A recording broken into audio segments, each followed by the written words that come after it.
dal leen ak jàmm ñu àndandoo ak yéen yërlu site internet yi xëyee tey jeudi 8 mai 2014 xalimeeseen.com xëy daal di samp ab laaj où es-tu yoonu yokkute mooy laaj ba de Macky Sall face à l'impatience des Sénégalais di gëstu bu am solo xalimeeseen.com daal di doxantu ba ci mbeddu Grand Yoff yi taalal micro kii di Boubacar Biaye 21 ans di ab menuisier mu ñuy wax yaakaaram bu tas ci yoonu yokkute bii ça fait 6 mois qu'il ne travaille pas pour de clients ba tey moom Boubacar Biaye mu ñuy xamal naan ñu 2011 amul manifestation bu mu bokkul lépp rek ngir dëj défi kii di Abdoulaye Wade ndax rek yaakaar yu amoon ci coppeeku ci réew mi waaye nag nee na yaakaaram ba tey tasagul ndax le président Macky Sall est venu pour mettre de l'ordre on lui laisse le temps mais il faut que ça change dafa jot nag ci wet ba kii di Safiatou Mbeng moom ay jënam lay jaay di mère de famille moom mi ngi nemmeeku ay yokkute ci dundam la vie a commencé à changer seetlu na ni wàññi nañ ceeb bi wàññi nañ lu yaas bi waaw ana lu gars yi bëgg nag ba tey ñu wéy ba tey di laaj où est-il la yoonu yokkute tontu baa ngi nii de 2 ans après une partie des Sénégalais ne cache pourtant pas son impatience alors que les changements restent lents dans un pays où la moitié de la population vit avec au moins $2 par jour ci yooyu nag la ñuy xaar le président Macky Sall bu war a relever le défi social Boubacar Gueye di professeur de droit à l'université Cheikh Anta Diop di xamal naa ñu de profonds changements dans la façon de faire la politique daanaka jeen naan ñu lépp rek maanaam anam gu bon ak yorin gu bon bu fi waa Abdoulaye Wade yoroon réew mi loolu moo ñu sonal nii nous avons hérité d'un pays dans un état calamiteux waaye nag yéen Macky Sall mooy fexe ba doubler le taux de croissance bi nga xamante ne mi ngi toll ci 3,5% jamono ji maanaam yóbbu ko ba 7% fii ak 2017 Dakar Actu mel ni ku koy tontu naan ñu bu leen ci Abdoulaye Wade bàyyee ndax kat nemmeeku nañ recevoir na benn délégation bu am doole ci biir partem Samuel Sarr Maître Madické Niang Pape Samba Mboup ak ñeneen ak ñeneen moo tax Dakar Actu samp laaj naan këpp fi Maître Wade maanaam lu muy waajal mooy laaj ba de Seneweb.com xëyee ak ñun ci ay kàddu yu doy waar yu professeur Mamadou Diouf yëkkati Wade est irresponsable Macky décevant Abdoulaye Wade matul njiit Macky Sall rusloo nañu ci Sénégal Alima.com ñëw ak ñun benn vidéo bu doy waar seq waxtaan ak kii ak rappeur bii ñu naan ko requin noir génnee fa ay xibaar yu doy waar jëmale ko ñii di groupe Y'en a marre ak Fou Malade Leral.net xëy duñu xamal Macky Sall vide abuloo ci bopp ARTP jeexalee ko ba tey ak Leral.net génne ñu benn document bu doy waar kii ñu naan Moustapha Ndiaye alliance Prince di sénégalais bu naroon a nax gouvernement Brésil toll ci 100 milliards de francs CFA dafa lulul dem daal ci gouvernement bi waa Brésil dañ xamal naan ñu ba tey ci Leral.net kii di Moustapha Ndiaye moom mooy PDG du groupe RSI of banque moom Moustapha Ndiaye ci ay milliards lay dox dëkk ci di voyage yi entre Dakar Londres waaye leeral ba mu ciy wut lu ko gën a leer ubbi benn enquête ñu dem ba xam ni waa ji ab escroc la bu mag a mag sax amul lu 32 ans lii ku ko wax xam gaañi jàmm ak jàmm voilà mu nekkoon benn revue de presse bi nga xamante ni moom la jëm nañ def benn tour d'horizon sur les sites internet sénégalais ñu jéem a xool lu fa nekk loolu lañ ci mën a tënk. ba tey lu ñu ci gën a jàpp mooy ba tey Abdoulaye Wade mi ngi def coow ba mu ñëwee ba léegi coow li mooy continuer ba tey. ñëw nañ aussi si lu ak yoonu yokkute bi nga xamante ne benn dossier bu am solo bi nga xamante ne xalima génnee na ko. ñu xam naa ñàkk dinañ ci gën a waxtaan. mais ba tey dama leen bëgg rejoindre démb seen waxtaan fi ngeen ko daggee démb dafa neex trop parce que su ma sañoon sax moom temps bi démb dañoo waroon a laaj sax benn 1 heure de temps boo xam ne ngeen ko si yokkat parce que da ngeen doon waxtaan démb lu am solo ci affaire maire yi. mu nekk loo xamante ni madame Thiam Sénégal nu muy doxee nii dafa doy waar ci politique. dëgg la. bu luñ ci mën a wax rek nañ xam ni politique sénégalaise su mu nekk nii marché muusante la. ku gën a muus sa morom rek yaa koy yóbbu parce que bu ñuy xool élection locale dafa bokkul ak yeneen élection yi dara pourquoi xam nga maire lañu wax maire te bu ñu jëlee maire rek du forme générale maire dañ naan yaay booy lañ koy mën a wax sax lu ñuy wax te dañ naan ndey si njaboot ndey dafa war a uuf njaboot dafa war a yërëm njaboot donc maire boobu dafa war a maire donc da nga war a taxawu sa njaboot sa gox da nga war a uuf sa gox da nga war a dimbali sa gox comme ni ko yaay defee ak comme diggante maire ak doom donc maire ak population noonu la war a demee mais malheureusement la suñu politiciens yi loolu la ñu comprendre wul dañuy jël jeunes yi di leen utiliser di jël bu élection jotee à 2 mois avant élection da nga leen gis tout le temps ñuy nekk ci dëkk yi ci village di fa dem lépp rek ñu ngi xool koccal nu ñu leen mën a falee une fois ñu falee rek ñu dem tëddi Dakar il faut que sénégalais yi yeewu ci loolu moo tax loolu il faut que sénégalais yi comprendre ko te ñun jeunes yi tamit il faut que ñu jéem a jël suñuy responsabilité il faut que ñun tamit ñu jéem a xam lu ñu bëgg maa ngi naa la sànq am na benn chronique boo xam def naa ko si jeunes yi pour rek yee leen te pour man du wax tout le temps ci politiciens yi daf leen may promotion te bu ñu xoolee Sénégal depuis indépendance après 54 ans d'indépendance politiciens yi dañ ci am benn part de responsabilité bu mag ndax réew mi tey bu jàll bu yàqoo ñoom la ndax Sénégal dara baaxul dara baaxu fa donc nag il est temps nit ñi xam allo Seydina maa ngi lay déglu bu baax a baax. parce que li ngay wax dafa am solo. parce que il est temps jeunes yi jël seen responsabilité. jéem a xool jéem a def seen devoir te bañ a calculer politiciens seen bopp rek lañ fi nekkal. Sénégal yàqu na mais Seydina politique aussi xam nga mënul ñàkk ci société politique dafa am solo mais niñ koy defee lan mooy solution pour yow lan mooy solution waaw standard bu fekkee mën nañu teg seen kii bi. allo allo. waaw man dafa am benn bu ñëw foofu. allo waaw yeggali yaa ngi doon wax lu am solo man tam maa la doon interpellé di la wax ni lan mooy solution bi parce que depuis indépendance on vit la même situation lan mooy solution bi standard sky bu fekkee mën nañu seen micro parce que bruit bu métti mooy jóge foofu. waaw ñu ngi lay dégg bu baax Seydina. yeggali xam nga dañ ne la politique c'est le développement de la cité. lépp loo gis mu bëgg a développé wu il faut une politique maanaam volonté politique. tey boo bëggee sa santé développé di nga tëral benn politique de santé politique économique politique sociale. mais ñun suñu problème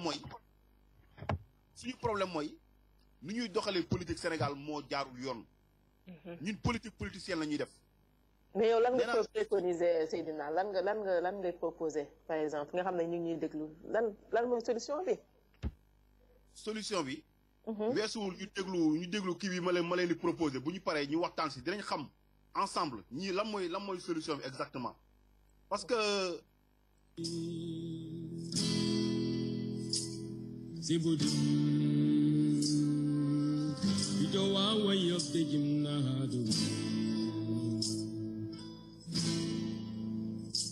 asalaamaaleykum mbokk yi yéen a ngi déglu seen chronique de la semaine avec Seydina Seck si xalimasn.com.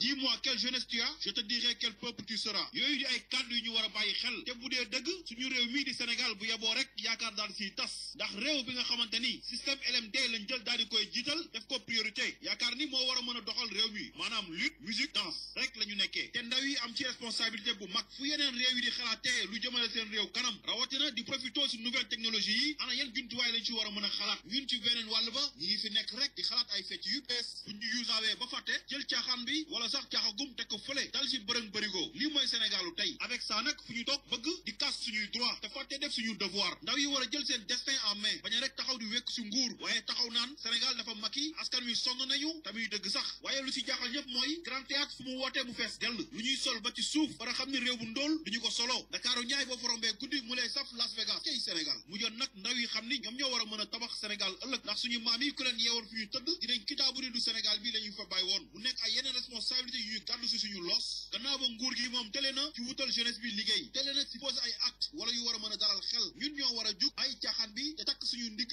yeewu sëriñ tuba yi te dem wuti liggéey war a xam ni le développement d'un pays repose sur les épaules de sa jeunesse ndax kat après 54 ans d'indépendance jeunesse sénégalaise bokk na ci jeunesse yu gën a dellu ginnaaw ci àdduna bi ndax rek caaxaan bu ñu jiital état bi tamit am ci responsabilité bu mat sëkk ndax xaalis yi ñuy jël di ko pasaree ci yenn fête yi kilifa yi wala responsable yi ñuy tuddee yenn lamb yi millions yi ñu fay xëpp mënoon nañ ci jàppale suñu université yi ndax kat bu dee xalaat bu dee niveau intellectuel bi mi ngi fi moyens yi ñoo fi nekkul wala sax mu ngi fi waaye dañ ko dul def fu mu waree mu jot nag étudiants yi ñoom tamit xam lu ñu bëgg bañ di toppis bu leen nguur gi di centré ndax kat jamais ñu dégg ñu ne étudiants yi grève nañ ndax rek manque de matériel technologique bourse ak togg yu bon rek lañ leen di déggee mel ni nag nguur gi fexe mooy xiifal leen ba dugantal leneen lu dul lekk mu jot nag suñu jeunesse bi def benn lavage de cerveau jéem a participer ci développement réew mi jiital liggéey ay caaxaan ginnaaw nguur gi delloo si yaakaar si ndaw yi jàppale leen ngir ñu mën a tabax ensemble Sénégalu ëllëg waaye lépp pour mu sotti day fekk ñëpp jàpp si rawatina presse bi di wootee seen bopp quatrième pouvoir ñoom ñoo war a poser les débats nous proposer des émissions de développement avec des experts yu mën a taxaw won ndaw yi ana ban yoon lañ war a mën a jaar ba mën a def un Sénégal émergent ñu war a bàyyi xel nag pour jëm ca kanam ay discours la ñu koy defee wala bëre ba dugg boîte vocale wala grand théâtre la ñu koy defee ñu waroon arrêté phénomène boobu ñooñu ñoo taxaw di ko dooleel ñu leen di tuddee ay drapeau ak ay guddi mu mel ni Sénégal bu woon démb mooy woy ba tey lii war leen a yee ñu war a xam ni promoteur yi di yàq ndaw yi amuñu xarit ndax sax bu doon xarit rek ana ñuy yor tuddee drapeau ya guddi yi démb lu tax woyu ñu ba tey di leen ko tuddee ndax rek ji koy wañ lañu yor fu tooy mu takk fu wow ñu dem boole si nag ñàkk jom ju mat sëkk lu ko woykat bi di woyee ñu war a bàyyi xel nag bu jege rek taxa doon xarit ndox du togg jën gaañi mangok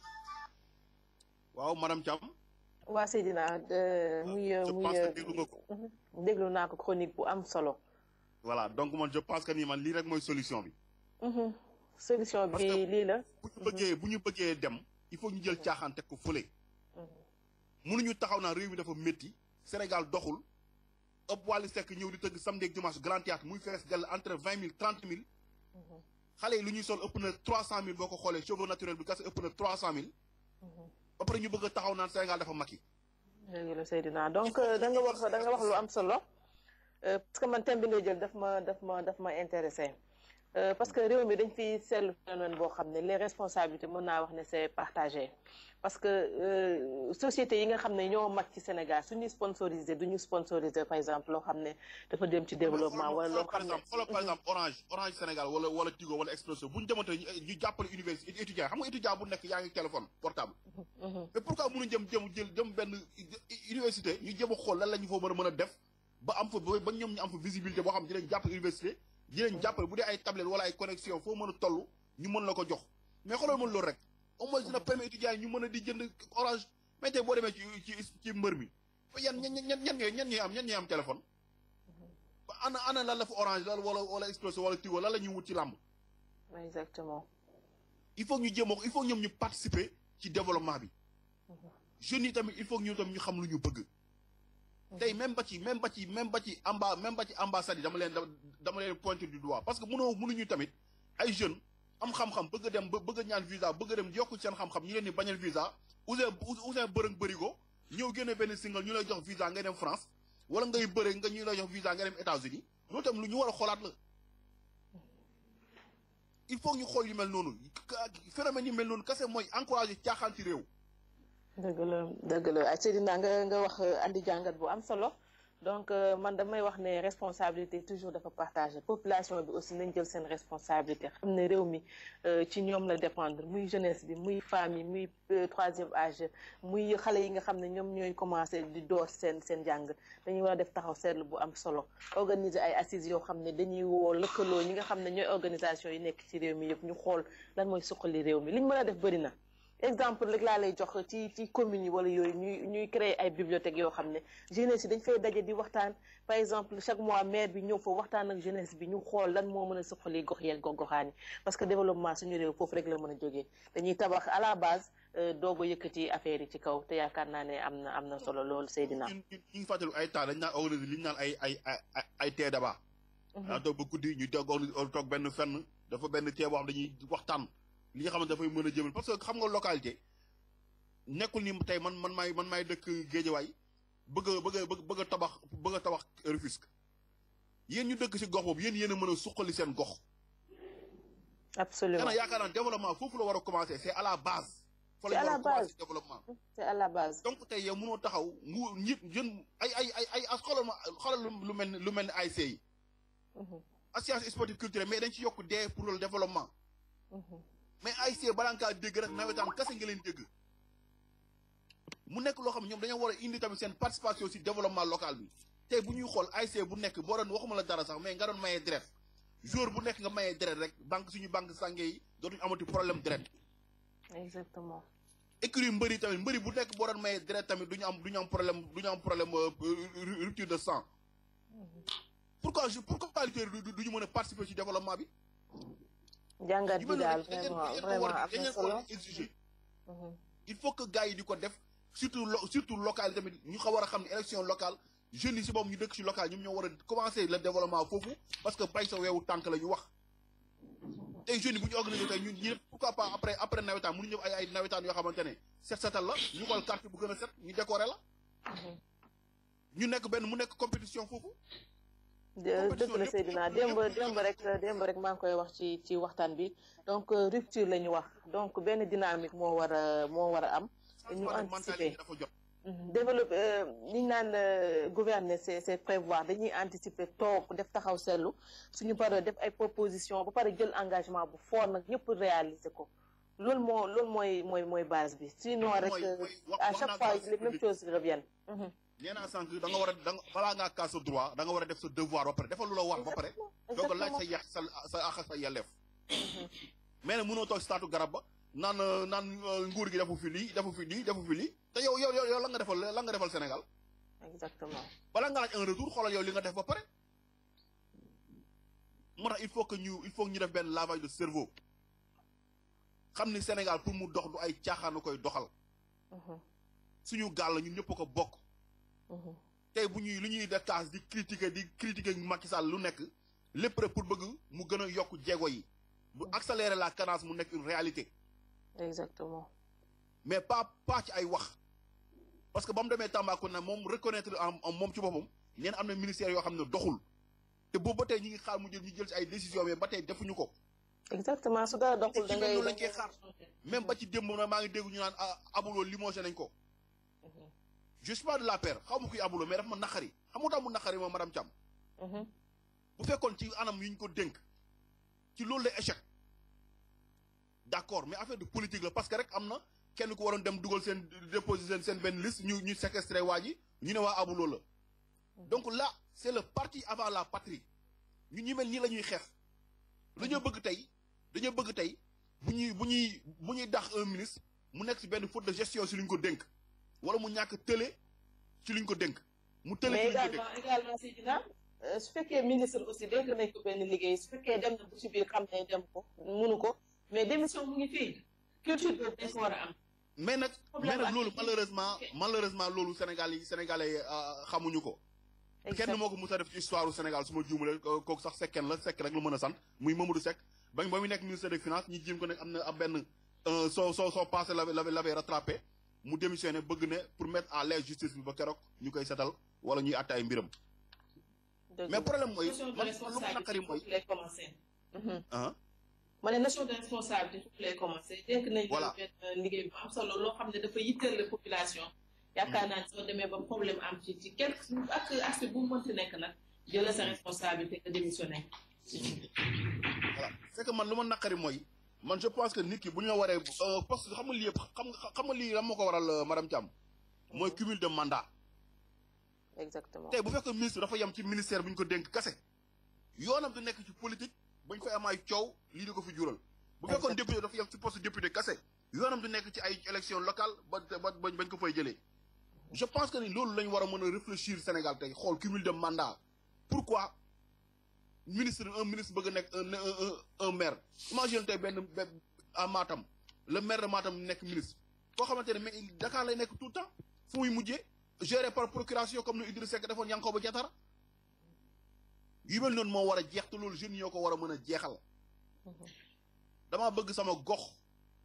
moo ma gën a lu nekk damaa bëgg maire bu ñuy fal bu fiy toog maire buy xëy di xam souffrance waa dëkk bi maire buy xëy di dem di xool ku gaañu ci dëkk ba mu dem ci dëj ba jaale fa maire buy dem si tudd yi maire buy taxawu askan wi santine am nañ maire parce que nee naa tout le temps man maire man sama sañoon MERE lañ koy bindee muy yaay ndax maire dafa war a taxawu dafa war a def comme rôle yaay ci biir kër taxawu njaboot gi di wattu njaboot gi xool lu bon mu koy dàqal njaboot gi di leen sàmm di leen dundal di leen jàppale loolu mooy rôle maire loolu tant que nag amuñu maire yu mel noonu Sénégal du dox Sénégal pour mu dox il faut d'abord un développement de local il faut ñu defale ba pare doog a jëm ci région bi doog a dem ci réew mi.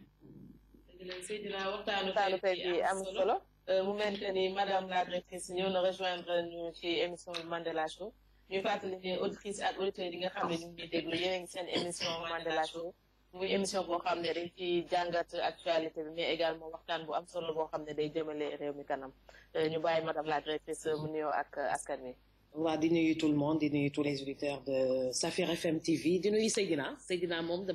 tey damaa ne xaar rek ma ñëw cokkaas la tuuti fi nga tonn sànq lay duggee interdiction de cumul de mandat ndax su fekkoon dañu arrêté dañuy tere cumul de fonction yi eh ben problème yu bëri du am si dëkk bi on peut pas admettre qu'il y ait un ministre et maire en même temps naka lay mën a toppatoo département bi boole si bu bëgg a toppatoo nu mu tous sa mairie ça va poser problème hein. On peut prendre comme exemple, je ne cite pas Cheikh Bamba Dièye, c'est un exemple qui me vient comme ça à l'esprit, ministre de la Communication, maire de Saint-Louis, comment il peut faire? C'est pas possible. C'est pas possible. Qu'on ne s'étonne pas que les Saint-Louisiens des cases, on ne voit pas notre maire, ou alors ce problème bi réglé wuñu ko avancé de l'eau de maire de mi ngi nangu Saint-Louis, parce que mënuloo nekk fii nekk fële. Le Premier ministre Aminata Touré, je n'ai rien contre elle. J'ai été la première à la défendre, que toute la presse donc attaquée, mais je suis pas d'accord. Pourquoi un Premier ministre n'est que maire également de Grand Yoff? Elle n'aura pas le temps. Ouais. D'autres personnes vont dire, écoutez, préparez peut-être sa survie politique, mais bon, il y a tellement de Sénégalais qui sont qualifiés, tellement de Sénégalais qui sont qualifiés. Pourquoi mënuñu tas affaire yi? Ku nekk jàpp fii yow yaa ngi wax tout à l'heure un problème de développement actuellement Sénégal dafa war a egg si voie de l'émergence. Quand on va jusqu'à ce que le président de la République publiquement montre qu'il est découragé en disant que c'est avec ce Sénégal-là qu'on va faire émerger le Sénégal, ce qu'il a dit dans le journal Le Monde, ça devient extrêmement grave. Dégg nga wax ji. Oui. Waaw, Macky Sall c'est beaucoup. Et non, c'est pas avec ce Sénégalais-là qu'on va développer le Sénégal. Mais parce que il a raison bu ñuy xool Ndella tey Sénégal bi nga xamante ni tey yaakaar nañ pour développer Sénégal mooy dimanche bu jot nga dem ci làmb ja ñëw di dem grand théâtre di caaxaan di bëre xam nga man Cheikh Yérim Seck allo. allo Seydina ñeggali. oui allo. voilà xam nga lu mu wax bëgg a demee parce que il faut ñu xam ni Sénégal pour mu développer wu nekkul ni si ñii lañ koy bon voilà nekkul ni ci ay caaxaan ci ay teesante ci ay xastante ci ay saagante ci ay waxante yu ñaaw lañ ko war a mën a développer actuellement il faut ñuy liggéey.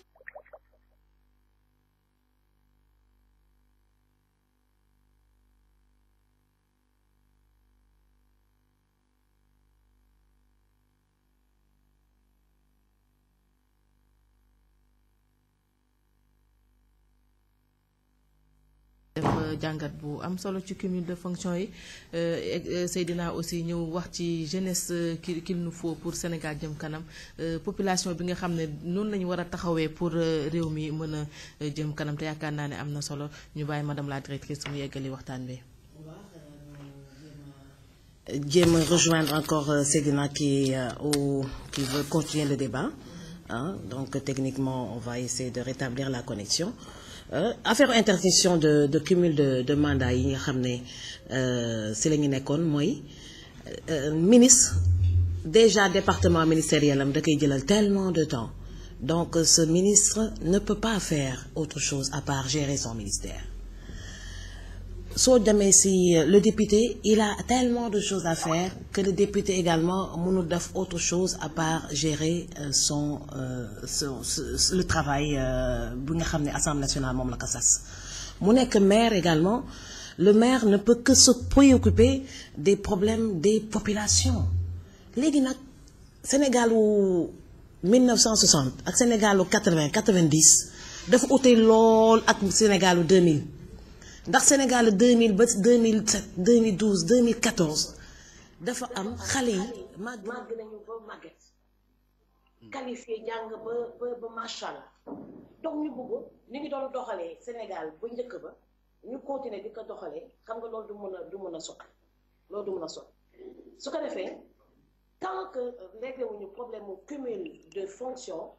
fii Sénégal on aura toujours des problèmes xëccoo rek may am waaw xëccoo rek ndax nit ñi ndab li ku nekk di nga bëgg a jël ba jël loo xam ne sa morom moo ko waroon jël loolu mooy indi problème Sénégal donc il est en ligne. qui est en ligne certainement donc moom dina mën a def trop mu mën a egg waxtaan bi defe naa yàgg lay dégg. allo Seydina. waaw bu fekkee am na lu bëgg a yokk ci waxtaan bi. voilà lu mu wax li dafa lu am solo la parce que cumul de fonction yi da mooy loo xamante ne tey jii xam nga tey lu ñu naan bon na ma yàlla baal boog na ma auditeurs yi baal ci expression wolof bi nga xamante ni moom laay utiliser parce que aussi wolof moo ko wax nee na tëgg tama ak waxutaat mënul ànd. parce que mënoo nekk fii ba pare bëgg a nekk fële. parce que tey je pense que ne Sénégal yi le cas Idrissa Seck war na leen doy leçon. Thiès nga xamante ni mooy dëkk bañkat. fële la Abdou Diouf taxawoon ne leen jeunesse vous avez une jeunesse malsaine. Thiès mooy dëkk bañkat la mus a nekk. fële la jot bañoon ak tubaab bi. donc waa Thiès bu ñu demee bay jël maire di ko fal à 2 mandats koo xamante ne ñaari yoon la mus a diriger conseil municipal ci loo xamante presque 10 ans ñu fal la loolu y a un problème Thiès war nañoo doy leçon te je pense que je lance un appel à toute la jeunesse sénégalaise parce que jeunes yi tey ji bu ñuy wax tey ñoom ñooy folli ñu jéem a xool ñi nga xamante ne ñoo baax ci seen gox koo xamante ne moom la ñuy xëy di ko gis ki nga xam ñooy partage seen ñoom ay naqar ki nga xamante ne mooy partage yu ma bu dee bànneex ki nga xam moo leen ni taxaw ñu xool ku gën ci gox ba ñu teg ko fa élection locale tout le temps dafa différence ak élection yi nga xamante ni mooy élection présidentielle wala élection législative lii waa appel bi ngeen lancé bi baaxamul yéex non yéexagul parce que ba tey demagu ci mbañ ngàcce parce que boo xoolee lu tax yéexul liste tey ji bu dee APR am na dëkk yu bëri am nañ ay liste yu bëri am na ñoo xamante ne ñuy jóg pour jeunes yi am na ay dëkk bu nekk am na ay liste yoo xam ay liste de rivalité la nañuy choisir liste yi nga xamante ne tey jii ñii liggéey gox bee leen intéressé ki nga xam na nga yor ministre nekk ci gouvernement bi dama liggéeyal Sénégal fu mu toll nii taluñu politique gouvernement bi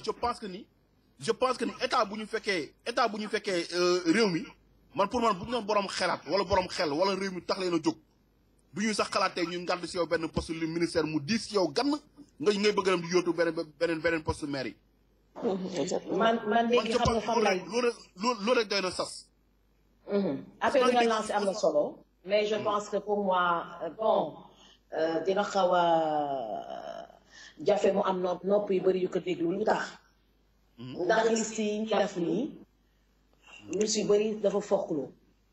ça ne reflète pas en réalité lu askan bi bëgg. daanaka askan bi sax dañuy seetaan jusqu'à présent ndax élection yi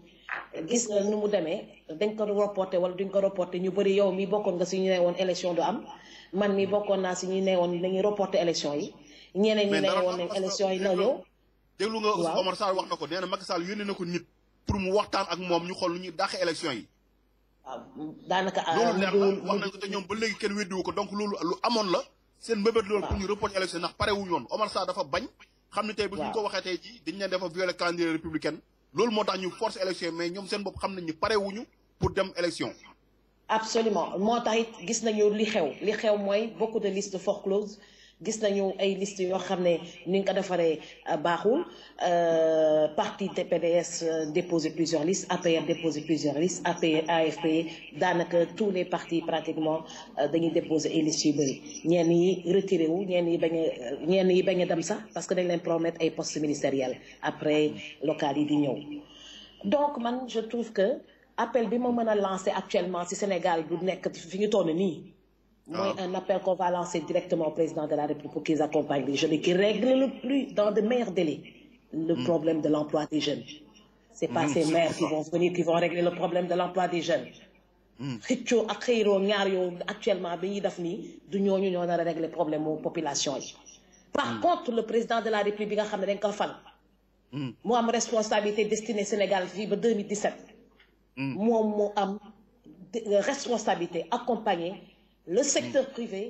régler le problème de la demande sociale, régler le problème de l'emploi des jeunes. Les maires, qu'est-ce qu'ils peuvent faire avec leur budget dérisoire? Ils n'ont pas d'argent, les maires, ils peuvent rien faire. Ils peuvent absolument rien faire. Donc les locales là, je n'y crois pas. Je n'y crois pas parce que déjà, c'est déjà mal parti. Par contre, là, gëm mooy ñi ñi sas pour ñu defar Sénégal mooy gouvernement bi. Le président de la République est obligé de changer son gouvernement et de mettre des hommes compétents pour régler les problèmes des Sénégalais. Des hommes qu'il faut à la place qu'il faut. Des hommes qu'il faut à la place qu'il faut. Qu'on ne parle pas de maires.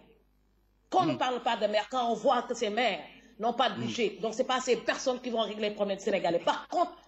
qu'on nous parle du président de la République. pour qu'il règle définitivement le problème des Sénégalais. Parce qu'il faut qu'il règle les problèmes des Sénégalais. Électricité bi tane na ñëpp gis nañ ko. ñëpp gis nañ ko. Le problème de l'eau manque na ci àll bi ñëpp gis nañ ko. Pendant que la Sénégal bi du nord au sud, il n'y a que l'eau de mer qu'on peut dessaler et irriguer nos terres pour régler le problème de l'agriculture et de l'agriculture. Université bi tumuranke la ñëpp gis nañ ko. Je pense qu'il y a tellement d'urgence à régler dans ce pays. Hein? C'est pas après le local, on va voir comment il faut faire. Il faut qu'il se réveille rapidement et qu'il règle le problème. Nous, on a besoin de changements profonds, notamment dans la façon de faire la politique sénégalaise. Xam nga lépp loo gis rek dafa am volonté politique. Oui. Moi, je pense que nous suñu njiit yi am na ñu ci bari dañoo manqué de volonté politique. Parce que je pense que ni tey Macky Sall parmi les gens qui sont Macky Sall bu demee coow li lu tax di liste yi coow yi am mais ils cherchent de l'emploi dans ces histoires de local alors que ñoom ñoo war a joxe emploi pour les jeunes sont en train de chercher de l'emploi moo tax ñuy xëccoo pour dekk si liste yi yow kii la war a jox liggéey su fekkee day dem làkku di si poste maire pour am liggéey naka lay mën a xalaatee population boppam lay xalaat c'est ça le problème coow li c'est des jeunes qui sont en train de se battre à la base pour avoir foo xam ne dañ fay jafandu bu ñu nax Sénégalais yi moo tax nee naa la affaire locale yi il y a même pas de caution ça veut dire que je vais pas dire que c'est insignifiant on est en train de progresser nank-nank avec l'acte 3 de la décentralisation su fekkee def nañ ko correctement bon ils auront suffisamment de ressources pour distribuer à la base distribuer correctement c'est pas évident un maire qui n'a jamais travaillé, qui se retrouve avec un budget d'1 ou 2 milliards, en étant sénégalais, entre guillemets, avec un petit test, pas un sénégalais avec un tant test, mais il va voir naka lay dafay marché sa gré à gré, approprier ko bopp wala mbokk mi après fàtte population bi. xam nga tamit benn côté dama déglu keroog Maître El Hadji Diouf mu wax lu am solo. ci élection locale yi xamante ne amul versé caution. xam nga danger fu mu nekk mooy tey un chômeur tey bu nekk ci quartier wala dara ju créé listam koo xamante ne tey jii démb amul woon dara tey mu xëy ñu yàlla def ñu fal ko maire tey mu yor benn budget boo xamante ne tey jii yor na ko. ndeysaan ay bor wala yu bëri yoo xamante mais xoolal tey kooku nu mu mën a def loolu. il faut que bu fekkee da ngaa bëgg dara il faut mu jaral la dara. te bu doon dañoo laaj caution benn caution 5 millions. je pense que ni ñu bari ça va réduire le nombre de participants. Dakar kese rek y a 117 listes dans la région de Dakar. ce qui est anormal. ñi nga xamante ne wax na ko. ñi nga xamante ne mi ngi naan tey ñi nga xam dañoo génne ci kaso békk dem sax bëgg a taxawal seen liste dafa am yu bëri yoo xamante ne tey jii il faut ñu jëm ko xoolaat Sénégal tey rupture la ñu wax bu ñuy rupture dafa war a nekk même xoolal Moustapha Yacine Gueye bi nga xamante ne tey jii dañ ko dóor benn mandat d'arrêt international tey ñu ngi ko gis ci liste Touba yi mais ban Sénégal la ñu nekk il faut que nit ñi xam tamit il faut que ñu xam tamit parce que je pense que loolu tamit nguur gi di ñoom ñoo koy bañ parce que on a vu un Barthélémy Dias nekk biir kaso ñu jël ko def ko ci biir liste élection législative ba tey mi ngi nekk député il faut que ñu jéem a def wut ay rupture ci réew parce que Sénégal vraiment nu muy doxee nii demul kër. rupture bi ñuy xalaatoon daal pas apparemment sax xaw na sëngeem defe naa lañ koy wax war nañu nag président Macky Sall war a gën a góorgóorlu yokk góorgóorlu. parce que sénégalais yi egg nañu benn stade boo xam ne am na loo xam ne état de grâce yooyu talatuñu ko ko il doit régler impérativement xam na loolu donc surtout pas que dañ naa wax naa bàyyi leen góor gi mu liggéey mais Macky je pense pas mu am loolu non les gens actuellement exigent des résultats donc président bi actuellement war na gën a góorgóorlu pour apporter des résultats concrets accompagner la création d'emplois il faut que mu accompagner la création d'emplois ba Sénégal yi yëg ko xam nga dañu ne yokk ba yëg ko Sénégalais yi dañu war a yokk ba yëg ko seen yaram waaw mais yokk ba yëg ko tamit xam nga tey sànq ñu ngi koy waxtaan maa ngi koy waxtaan ak madame Thiam mais tey jii lan moo ci responsabilité jeunesse bi tey mais tey Ndella imagine tey désœuvré un petit peu désœuvré man yow tey en tant que Ndella yow par exemple yow nga nekk chef d'entreprise koo xamante ne femme entrepreneur yow da ngay dimbali ay jeunes ñuy liggéey. tey jii boo doon dem tey di ñaan visa tey pour dem bëgg yokk sa xam-xam ci France wala feneen pour xool na nga ko war a mën a suqalee jeunes yi mais dañ lay refuser le visa bi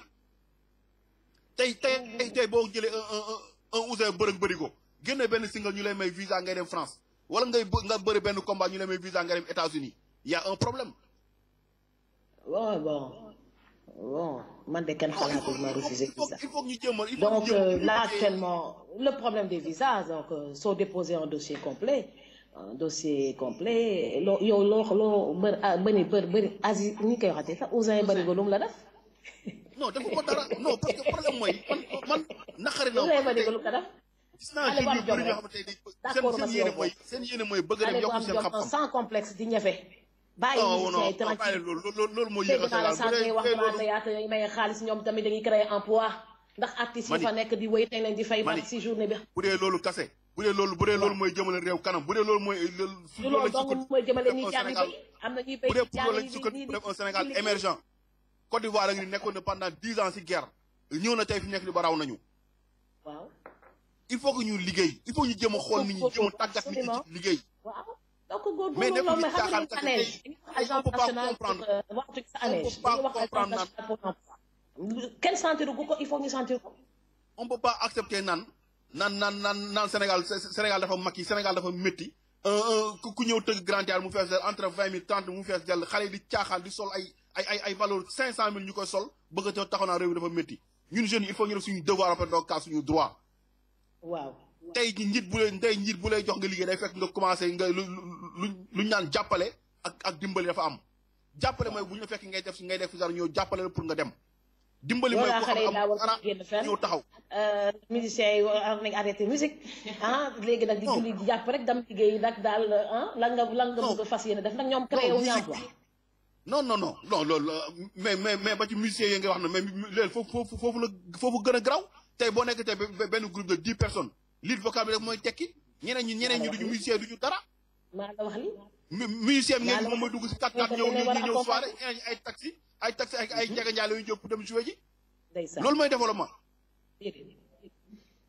il faut ñu jéem a xool tey léegi nag mooy accompagnement bi mu lay wax rek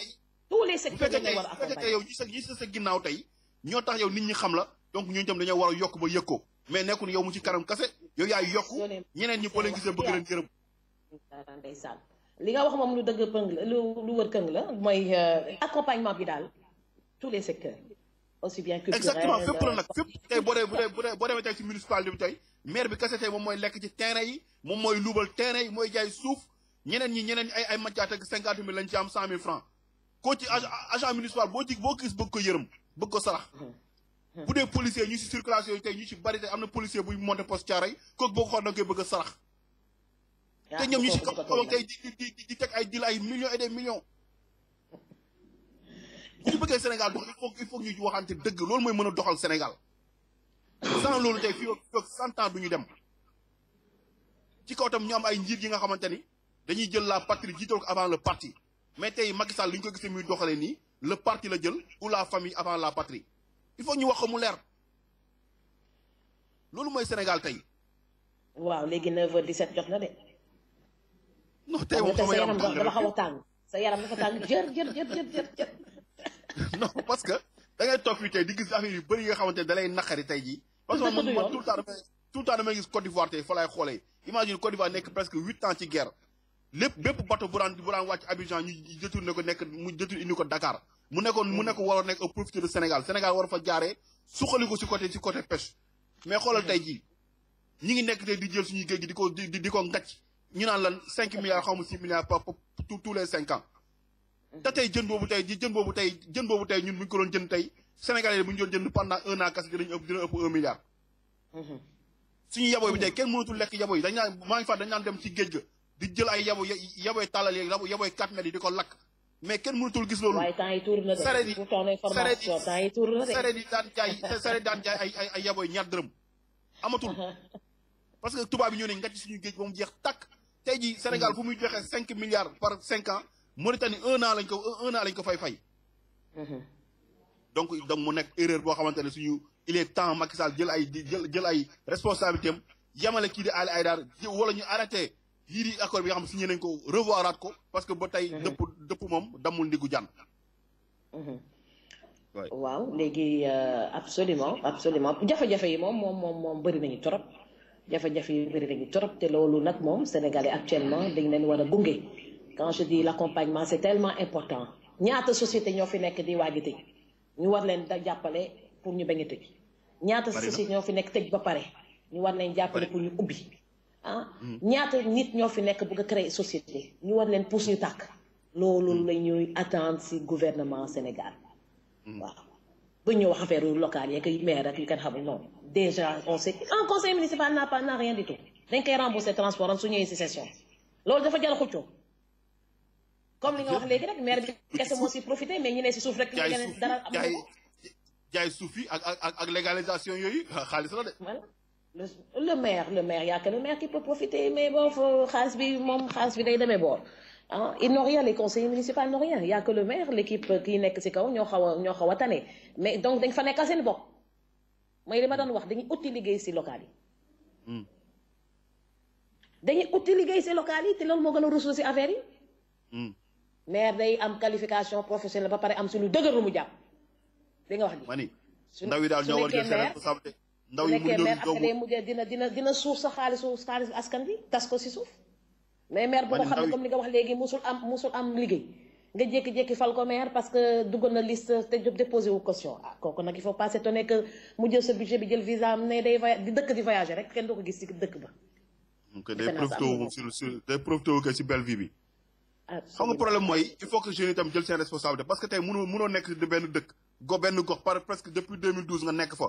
mosoo gis nit kooku teg fa tànkam. élection à 5 mois des élections locales nga bëgg gis kooku ñëw naan day damaa bëgg ñëw jiite leen. tey Aliou Sall man Guédiawaye fa laa juddoo Aliou Sall kan moo ko xam Guédiawaye fan la kañ la fa dëkk ba magam nekkee président la am fit taxaw naan day laaj Guédiawaye la moo tax en 2008 élection 2009 la moo tax laaju ko Mansour Faye la moo tax élection 2009 demul laaj Saint-Louis Adama Faye la moo tax élection yi demul laaj Grand Yoff. bon on verra ak local yi comment ça va se passer. il faut que ñu jéem a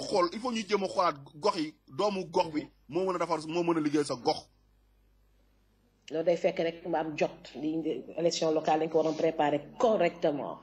correctement nit yi tànn bu baax nit yi war a nekk ci liste yi su ko defee ñoom ñu mën a liggéey askan wi. li weesu nag c'est derrière nous maintenant législatives yi di ñëw la ñuy wax ak présidentielles yi di ñëw la ñuy wax ak maintenant les jeunes qui sont actuellement. loolu ba kañ mais naka la ñu mën a tamit xam nga réew tamit dafa naka la ñu mën a tooyee tout le temps tamit di wax élection bu passé ñu wax ci beneen élection di préparer beneen xam nga loolu tamit Sénégal mënu fa mu. dëkk moo mënul nekk ci campagne électorale en permanence. dëkk boo xamante ne 8 ans 10 ans parce que je me rappelle en 2002 ba 2007. bu ñuy xool élection bu loolu Sénégal mais tout le temps teewul tout le temps ñu ngi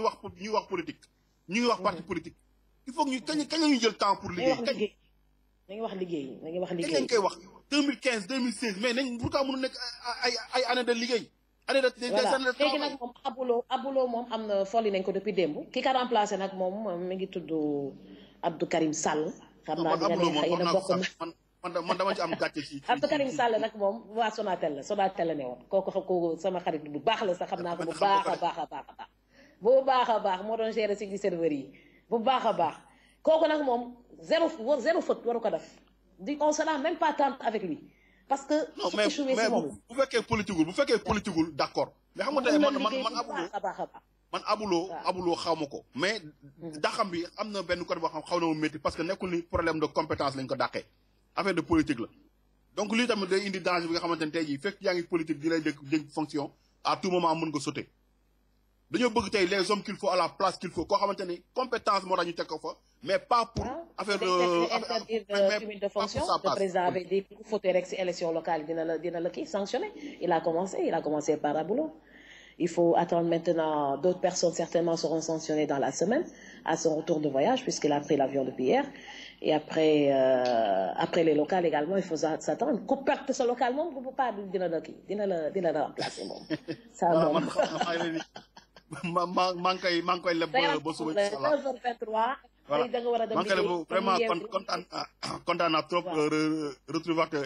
équipe Mandela Show bi nga xamante ni Sénégalais tey heure bu ñu xëyee ñu ngi déglu émission Mandela Show bi nga xamante ni ndaw yi dinañ ci gis seen bopp politiciens yi dinañ ci gis seen bopp. artistes yi dinañ ci gis seen bopp maanaam Sénégal dans l'ensemble ñëpp dinañ ci gis seen bopp di leen gërëm di leen sant di remercier aussi suñu techniciens yi nga xamante ni depuis ce matin ñoom ñu ngi ci nekk di leen gërëm di leen encouragé di bonne continuation. voilà xam naa ni waa Xalima ñi ngi xaar émission ci kanam rek dinañ ko dugal léegi Xalima ñi nga xamante ni dañu prendre en cours. D'accord. Donc voilà. À demain, Seydina. Allez, au revoir.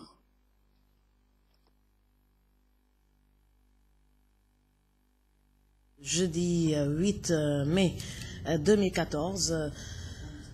Conseil des ministres, l'État veillera au respect scrupuleux des libertés publiques pour un dialogue social rénové et constructif. ARTP, Abdou Karim Sall remplace Aboulo.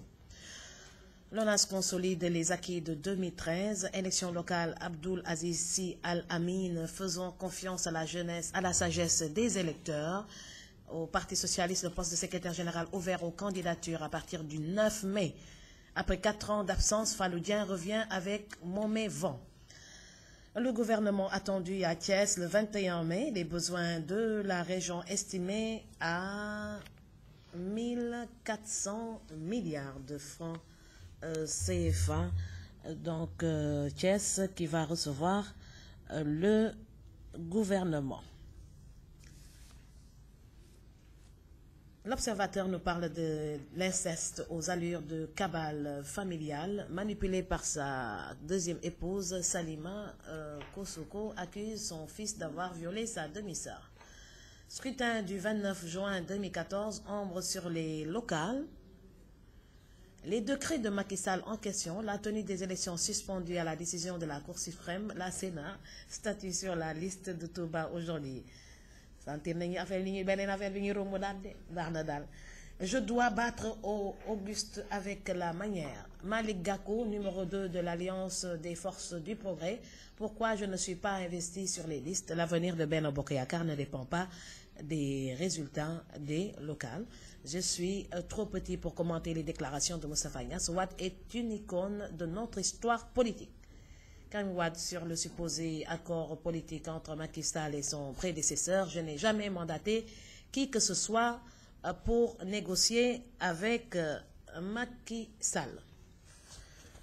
La Tribune nous parle du limogeage de son poste de directeur général de la RTP. Aboulo risque la prison. Le rapt de l'inspecteur Alassane Niane lui coûte très cher. Le pape du Sopi d'attaque Wade prêt pour présider un méga meeting. Rapprocher la justice des justiciables, Macky promet de châtier les voleurs du bétail. Et Malik Gakou sur les locales, je ne suis derrière personne. Mon ambition, c'est la victoire de Benno. Le quotidien nous parle des droits humains, autorisation de marche, Amnesty épingle Macky. Nafissan Baka, président d'Amnesty Sénégal, il est allergique aux manifestations. Wade était plus réceptif aux droits humains. Les avocats de Karim accusent la CREI de torture. Notre client est privé de visite depuis 3 semaines. La CBAO traîne la CREI devant la cour d'appel. C'est à la une du quotidien LAS qui nous parle du budget du Crous rejeté par le conseil d'administration. Maître Hassan Diomandiaï sur les libertés, on est profondément attristé par ce qui se passe au Sénégal. Nous sommes pour la disparition et l'éradication de la CREI. L'affaire Tierno Ousmane Sy, c'est déplorable et regrettable. Allô. Au Parti socialiste, la course à la succession de Tanor s'ouvre demain. Direct Info nous parle de la carence de l'administration pénitentiaire. Aïda Ndiong se reconduit en prison avec sa voiture. Aboulo sur son limogeage de la ARTP, je reviendrai bientôt. Vol de bétail et d'électricité, l'État durcit les peines de prison et Karim Wade privé de visite, ses avocats parlent d'actes de torture. Libération nous parle de démission d'un 5e membre de la direction de Rewmi. Saltan chez Idriss Seck et qui pour faire face à Tanor Dieng. Local du 29 juin 2014, enquête nous parle duel en Syrie, Pikine, Guédiawaye, Liguère, Mbour, Fass.E, Amitié, Benno Bokk Yakaar en mode arc-en-ciel. Et restriction des visites à Karim Wade, la défense parle d'actes de torture. Grève à Dakar, Demdik, la colère bleue des usagers. Et limogé de la RTP, Abolo chute à Ogo. Le populaire nous parle du limogeage d'Abolo. Un signal pour les autres. Macky va sabrer d'autres têtes avant le scrutin du 29 juin, s'il aura bien lieu, vers une nouvelle APR reflétant le poids réel des responsables locaux. L'ex-directeur général de la RTP risque gros. Benno Bokk Yakaar repêché à Ogo. Macky a mis ses alliés de Benno Bokk Yakaar en position d'adversaire. Toujours à la une du populaire, environnement des affaires au Sénégal, les vérités crues de l'ambassadeur des États-Unis. Et Walf Sport nous parle de la fin de saison en Europe. Le Real cale une finale Atlético-Barça en vue. Man City a le titre dans une main et beaucoup d'autres articles intéressants vous pouvez lire dans ces quotidiens du sport. Stade, le quotidien du sport nous parle du mondial 2014, liste des 23 Brésiliens, Kaká, Ronaldinho, Robinho, Lucas Zappé et Felipe Scolari, coach du Brésil. J'ai déjà 8, 9, 10 titulaires et beaucoup d'autres articles également intéressants que vous pourrez lire dans ces quotidiens qui me sont parvenus. Ils ne sont pas nombreux aujourd'hui. Et puis on va, à 9h30, on va essayer de discuter un petit peu en entamant le grand Wartan matinal avec Madame Thiam, Seydina, qui vient tout juste de nous quitter. Madame la directrice, on nous fait signe que M. Touré est en ligne. Allô, M. Touré? Oui, bonjour. Oui, bonjour. donc ñu bàyyi la nga waxtaan tuuti ci dugg ci bokk ci émission bi laata ñu yeggali. Allô? waaw dafa mel ni waa communication bi jàppandiwul donc ñu yeggali suñu waxtaan bi madame la directrice. À 9h31 du ngi def lu dul en lisant la presse en ligne xam nga démb maa ngi seetaan TFM tombé ci benn waxtaan Abdoulaye Wilane doon wax ñuy wax di wax mu ne su fekkee élection locale yi dina am ma ne waa gars yi daal mooy li ma gis mooy lu ma liir fu mu ne nii dégg nga wax ji ça veut dire que quand je dis que le président est pris en otage tey c'est une vérité. Ils sont en train de conseiller maladroitement le président de la République. Pousse nañ ko ba ñu dem ci élection locale yi ñëpp gis nañu ko pare wuñu woon léegi xam nga li des mooy seet naka la ñu mën a def ba 29 juin sax du am ndax ci biir waxtaan sooy déglu ci débat yi comme que affaire yi doy na waar liste yi ni nga ko defee rafetul ñu ne naka la ñuy mën a def léegi pour génn ci juñu naa ko démb xalaat naa ko démb ma ne ñii de dafa mel ni dañuy seet naka la ñuy mën a génnee ba fexe ba élection locale yi sax du am kon tey du ma am betteel su ma liiree à la une de l'Observateur ombre sur les locales. Ombre sur les locales, les décrets de Macky Sall en question. Kan moo koy mettre en question du ku déposer listam ba pare. Kan moo koy mettre, c'est le moment maintenant de mettre en question des décrets. Hein? Waa Benno Bokk Yaakaar kay ñoo ko bëgg a mettre en question. La tenue des élections suspendue à la décision de la Cour suprême. La Sénat statue sur la liste de Touba aujourd'hui parce que parité defuñu ko fa. ma ne Sénégal bii réeru dëkk bi nag duñ ko pàccoo li nga wax ji pàccoo bi nekk ci dëkk bi bugg a feeñ nag fang c'est le problème mi ngi bugg a feeñ fang parce que suñu demee ba offrir au peuple sénégalais un scénario de dépôt de liste précipité chaotique lépp ñépp gis nañu lu mu jur am ay localités yoo xam ne coalition du pouvoir bi sax représenté wuñu ko fa muy wane tout simplement de l'amateurisme de la négligence des gens qui sont perturbés loolu le Sénégal gis léegi nag ñu bëgg ñu offrir lan ñu ne léegi naka la ñuy mën a def sax ba élection locale yii di ñëw bañ a am waaw ndax ku déglu waxtaan yi démb lire tey observateur lu mu wax les décrets de Macky Sall en question la tenue des élections suspendues à la décision de la Cour suprême la Sénat qui statue sur la liste de Touba. Il faudrait pas qu'on soit surprise, qu'on nous dise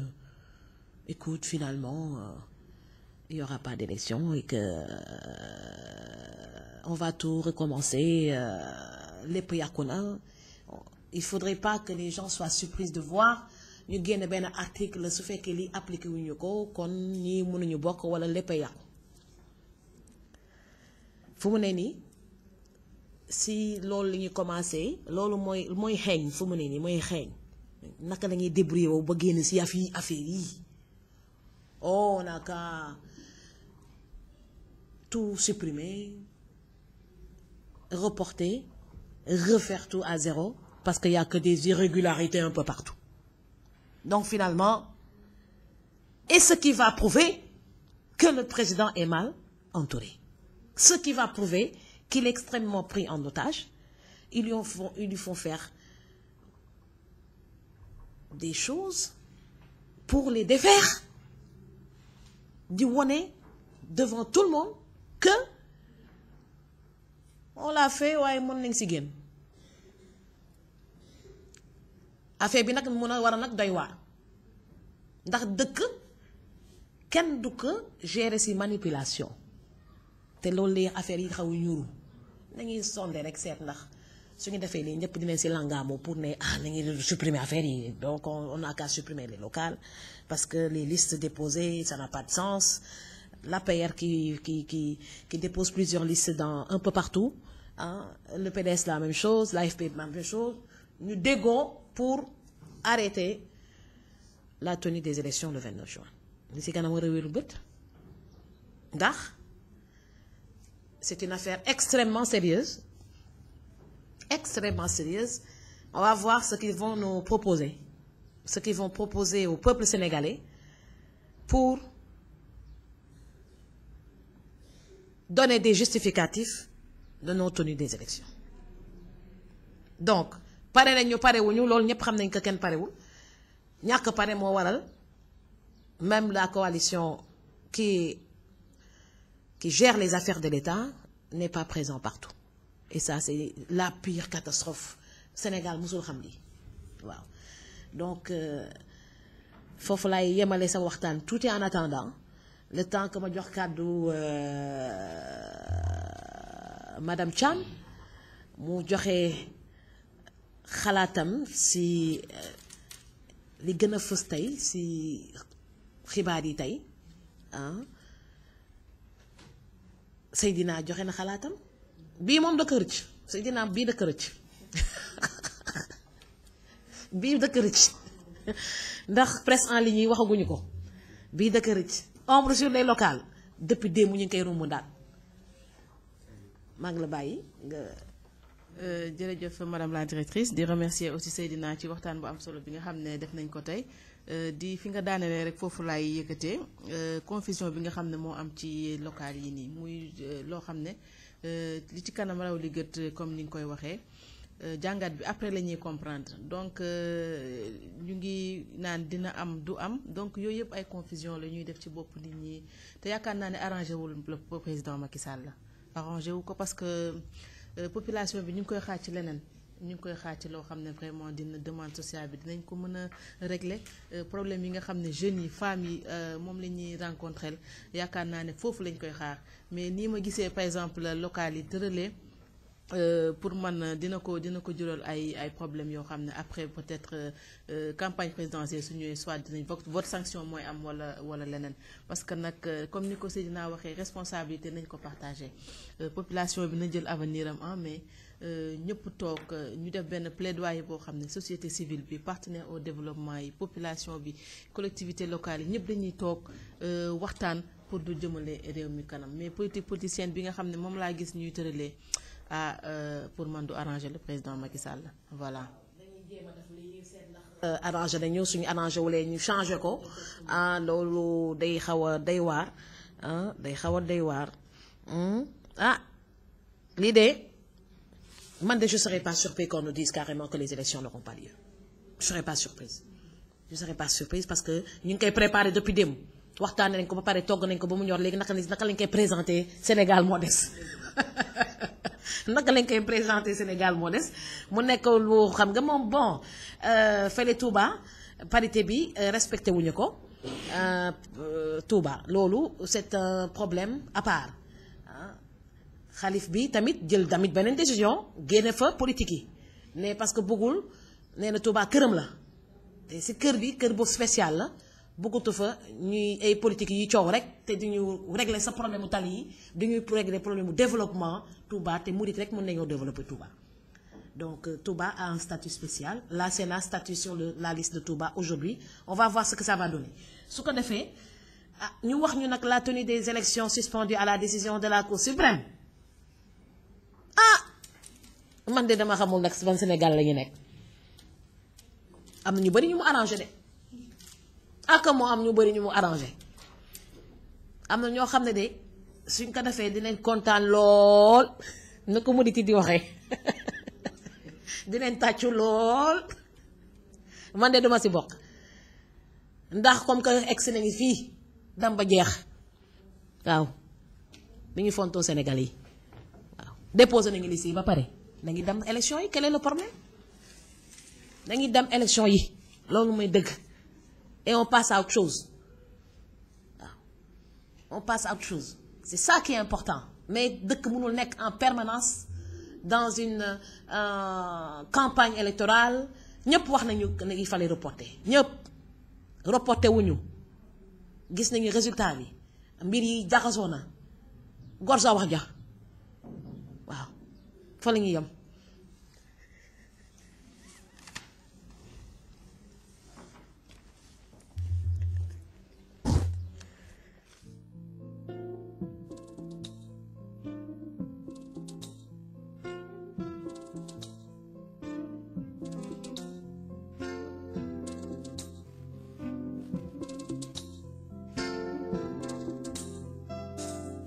ne ko dem naa